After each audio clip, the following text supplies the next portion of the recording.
हाय नमस्कार, मी शोभा तुम्हा सगळ्यांच्या अगदी मनापासून स्वागत करते माझ्या एका छोट्याशा ब्लॉगमध्ये. कशा आहात सगळेजण? श्री स्वामी समर्थ. शुभ सकाळ सगळ्यांना. आता वाजलेत बघा सकाळचे 9:30 आणि आज पटपट सगळं काम करून घेतलं आणि आज स्वयंपाकाला म्हणलं तर सुट्टीच आहे आणि माऊलीच्या पप्पांचा आज शनिवार आहे. अक्षता माऊलीला सकाळची शाळा असती तर दोघं पण बघा चहा बिस्किट खाऊन गेलेत आणि मला आज गवताला जायचे. कालचा एक दिवस ब्रेक होता तर आज गवताला जायचे. तर पटपट बघा कपडे भांडी सगळी देवपूजा सगळं कामं आवरून घेतली. तर म्हणलं चला अक्षता माऊली सकाळी 8 वाजता गेलेत, आता 11 11:30ला घरी येतात. म्हणलं माऊली अक्षता यायच्या अगोदर गवत घेऊन येऊया. तर आता जायचं मला गवताला आणि थंडी तर बापरे इतकी थंडी वाढली ना आणि लहान दिवस असल्यामुळं कामाला दिवस पुरत नाही. सकाळपासून काम चालूच आहे तर आता काम सगळं आवरलंय. आणि आज सकाळी सकाळी बघा माझी इतकी फजिता झाली. गॅस नव्हता, गॅस संपलेला. शेगडीवरती काही होत नाही. तसाच चहा उकळला शेगडीवरती. तिकडं मी देवपूजा आवरून घेतली आणि शेगडीवरती चहा काय उकळत नाही लवकर, तर लय उशीर लागतो. सकाळी सकाळी शेगडीला ताव पण नसतो, गॅस संपलेला आहे. बघा माऊलीचे पप्पा गेलेत आज गॅस भरून आणायला. तर येतील आता गॅस भरून, तेव्हाच मी खिचडी वगैरे करणार आहे. सकाळी सकाळी इतकी थंडी ना बापरे भरपूर अशी थंडी. आणि मला ना सर्दीचं एलर्जी असल्यामुळं थंडीचा जास्तीत जास्त त्रास होतो आमच्याकडे. बघा थंडी असं वाटतं की उन्हालाच बसावं थोड्या वेळ. अजिबात असं मध्ये घरात तर बघा अजिबात बसू वाटत नाही. असं वाटते उन्हाला, खरं सांगते खूप छान वाटते उन्हाला. आणि माझा अवतार म्हणलं तर हे माझा अवतार असंच असते दररोज. सकाळी सकाळी मी कामात असते ना तर अवतार माझं असंच असते. सकाळ सकाळी स्वयंपाक वगैरे करायचं पडलेलं असते, देवपूजा बरेच कामं असतात, करेल तेवढं कमीच आहे. तर अवतार माझं हे असंच असते दररोज. घरात बघा एवढा पसारा पडला आहे तर म्हणलं अगोदर गवत घेऊन येऊया सकाळी सकाळी. तर दूध गरम करायला ठेवले मी शेगडीवरती. छान मस्त आपलं दूध गरम होते.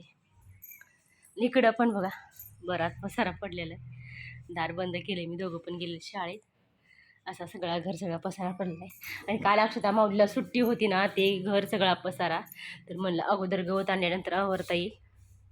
तर बरंच लांब गवताला जावं लागते. आणि आता शेळीला म्हणलं वरण पाणी करून घेऊया आणि मग जाऊया. आणि करडं बघा, आता करडं पण थोडं थोडं गवत खायला लागलेत ना. असं हे बघा माऊलीच्या पप्पाने असं गवत बांधले. तर भरपूर सारं गवत लागतंय आणि जास्त जास्त म्हणजे एक दिवस गेला की दुसऱ्या दिवशी लगेच गवत संपत आहे. तर हे मी परवा गवत केलं बघा, एका दिवसात लगेच संपले.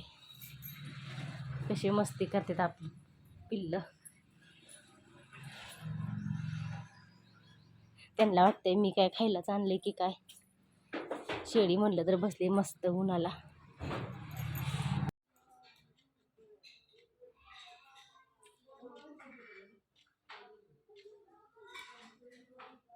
आलो एकदाचं गवत घेऊन. तर आता बघा 1 वाजलेले दुपारचे, बराच उशीर झालाय. मी गवतावरून येते का नाही बघा तोपर्यंतच माऊलीच्या पप्पांनी ना अशी मंडई आणलेली. सगळी मंडई संपलेली आणि आता 2 दिवसात ना पोरांची शाळा भरते. तर पोरांच्या डब्यासाठी सगळं म्हणजे की भाजीला वगैरे लागतं. तर जास्तीत जास्त आताच ह्या दिवसात बघा मला भाज्या भरपूर असं आवडतात. पालक मेथी, तर जास्तीत जास्त मी पालक मेथी भाजी आणायला लावत असते.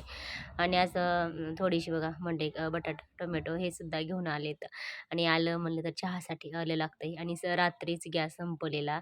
तर हे बघा अशी ओली मटकी वगैरे आणली. रात्रीच गॅस संपलेला ना, तर गॅस वगैरे भरून आणलं आहे. आणि फ्रीजमध्ये बघूया अजून काय आणलेलं आहे. तर दहीसुद्धा आणलेली बघा.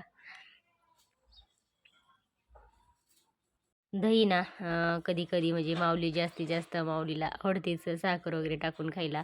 तर एवढी मंडई आणलेली. आज भरपूर असं काम आहे, पटपट सगळी कामं आवरून घ्यायच्यात मला. तर हे बघा त्यासाठी तर मी सगळी कामं आवरून घेतली. आज आहे बचत गटाची मीटिंग आणि आमच्याच घरी होते. तर अक्षताचं आणि तिच्या मैत्रिणीचं बघा मॅडमला थोडंसं मदत चालू होती, मदत करायचं चालू होतं. कारण त्यांचं रेकॉर्ड थोडंसं पूर्ण करू लागायचं काम चाललं होतं त्या दोघींचं. तर मॅडमने असं सांगितलेलं की थोडंसं रेकॉर्ड लिहू लागा, म्हणजे लिहायला मला मदत करा. तर हे बघा महिन्यातनं 2 महिन्यातनं हे असं चालू असते आमचं सारखं. मीटिंग वगैरे घ्यायचं, हिशोब करायचं. प्रत्येकांचं हिशोब करायचं म्हणलं ना बराच वेळ लागतो, माहीत नाही 2-2, 3-3 तास नाही हे मीटिंग होत नाही. तर मी अगदी थोडासा व्हिडिओ शूट केलेला आहे, जास्तीत जास्त व्हिडिओ शूट केला नाही. तर म्हणजे कोणाचं मेळ कोणालाच लागत नाहीत का, कालवा, गोंधळ बरंच काही असतं बायकांचं, तुम्हाला तर माहिती आहे, घ्या समजून. तर बऱ्याचशा काही गोष्टी व्हिडिओमध्ये शूट करता येत. कशी ओरडायला लागले पिल्ला आपली, हे बघा. काय सोडायचं वे तुम्हाला, सोडायचं, थांबा थांबा थांबा, सोडायचं.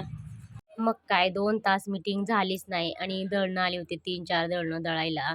मला स्वयंपाक करायचा होता आणि त्याच्यात माऊलीच्या पप्पांचा उपवास होता. तर इकडं म्हणलं जरासं मस्त मसाले भात टाकलाय मी शिजायला आणि इकडं बाजरीच्या भाकरी बनवायच्या चालू आहेत. खरं सांगते एवढा जर उशीर झाला ना, 8:30 पावणे 9 अलीकडं असं का होते माहीत नाही मला. म्हणजे सोबत व्हिडिओ शूट करते, पण एडिटिंग करून आणि तुमच्याबरोबर शेअर करायचं, अपलोड करायचं हे राहूनच जातं. असं का होते माहीत नाही. बरेच दिवस झाले, एक 8-15 दिवस झालं मी व्हिडिओ शूट पण जास्तीत जास्त मला व्हिडिओ शूट करू पण वाटत नाही आणि केला तरी तुमच्याबरोबर शेअर करायचं, एडिटिंग करण्यापासून राहून जाते. तर आज बघा मी थोडंसं हे ना, हे शुक्रवारचा आणि शनिवारचा 2 दिवसाचा व्हिडिओ ना आज मी एकत्र अपलोड करणार आहे, तुमच्याबरोबर शेअर करणार आहे. आणि दिवसभर ना व्हिडिओ शूट करता आला नाही, कारण सकाळचे सगळी कामं आवरून मला गवताला जायचं होतं आणि गवताला वगैरे जायचं असेल तर घरची पटपट कामं आवरून जावं लागतं आणि व्हिडिओ शूट करण्यात ना म्हणजे की वेळच नसतं व्हिडिओ शूट करायला, हे करायला, आवरायचं पटपट आवरून अगोदर जायचं असते आणि व्हिडिओ शूट करायचं म्हणलं तर जास्त वेळ लागतो. तर व्हिडिओ शूट करण्यावर माझं राहून जातं. तर संध्याकाळी जास्तीत जास्त ना मी व्हिडिओ शूट केला होता. सकाळी ना थोडासा व्हिडिओ शूट केला. संध्याकाळच्या स्वयंपाक चालू माझं. आता वाजलेत बघा संध्याकाळचे 8-8:30 आणि हे सगळं कामं बघून ना दळणं वगैरे दळायचं. परत संध्याकाळी इतका थकवा येतो, असं वाटतं व्हिडिओ शूट करायला नको आणि फोनच हातात घ्यायला नको. तर आम्ही आज संध्याकाळच्या जेवणासाठी ना मस्त डाळ कांदा बनवलेला आणि भाकरी. तर आपल्या अक्षरशः असं म्हणणं होतं, मम्मी आता थंडीचे दिवस चालू आहेत ना, तोंडी लावण्यासाठी ना मी जास्त पुंगळ्या नळ्या तळू का? तर तिचं चाललं होतं बघा, तळायचं म्हणलं तळ. आणि बेसनपोळी ना तिनंच, हे बेसनपोळी पण तिनंच बनवलेली बघा. माझं जोपर्यंत बाहेर शेळ्यांना ते पिल्लांना कोंडायचं वगैरे, परत शेळीला गवत टाकायचं, खायला ठेवायचं होते ना, तोपर्यंत असं तिनं बेसनपोळी बनवली आणि ते पुंगळ्या पण तळल्या होत्या तिनं. तर हे बघा असं आमचं साधं सिंपल बेत असते संध्याकाळच्या जेवणाचं. तर या सगळे तुम्ही पण जेवायला.